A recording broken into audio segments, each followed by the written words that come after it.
అందరికీ praise the lord. ప్రభునందు ప్రియమైన దేవుని బిడ్డలందరికీ తిరిగి మరొకసారి మిమ్మల్ని కలుసుకోవడానికి దేవుడు ఈ చక్కటి అవకాశాన్ని నాకు అనుగ్రహించినందుకు ఆ దేవాది దేవునికి వందనాలు చెల్లిస్తూ ఉన్నాను. ప్రియమైనటువంటి దేవుని బిడ్డలారా, ఈ రోజున మన ధ్యానాంశం ఏంటంటే దురభిమాన పాపం అంటే ఏంటి?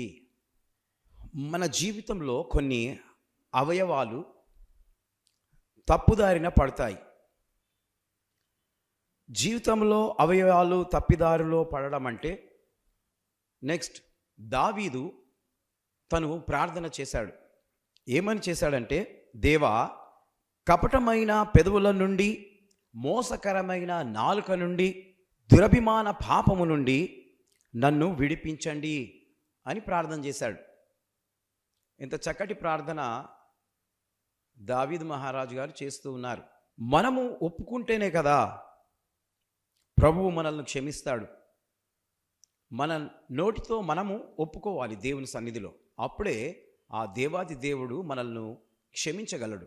ఈ నోట నుండియే కదా కపటపు మాటలు, మోసకరమైన నాలుక, హృదయంలో నుండి దురభిమాన పాపము వస్తాయి.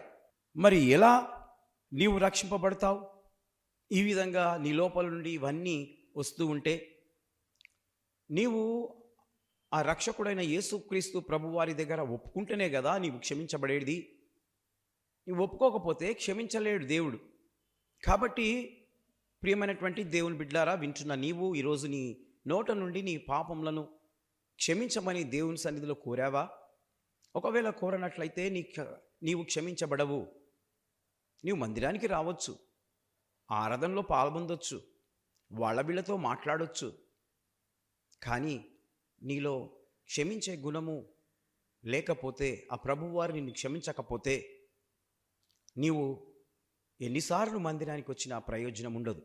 కనుక నీవు దయచేసి ఈ మాటలు విని ఆయన యొద్ద పాప క్షమాపణ పొందుకోవాలని, అలనాడు కీర్తనకారుడు ఏ విధంగా తనను మోసకరమైన నాలుక నుండి,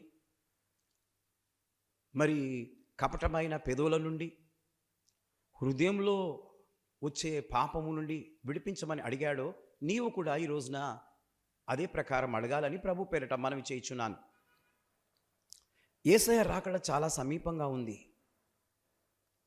గుర్తులు ఘోషిస్తూ ఉన్నాయి.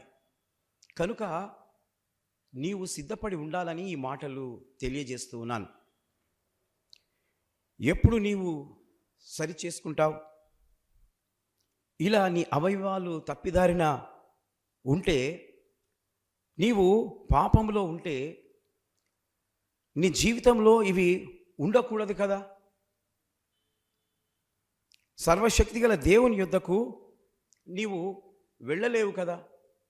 కాబట్టి నేడే రక్షణ దినం. రేపు నీవు ఉంటావో ఉండవో గ్యారెంటీ లేదు.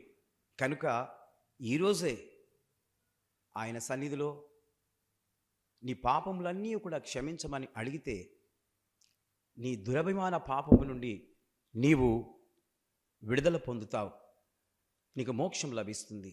కనుక ఇవి ఒప్పుకోవాలని ఈ మాటలు చెప్తూ ముగిస్తున్నాను. దేవుడి మాటలు దీవించి ఆశీర్వదించును గాక.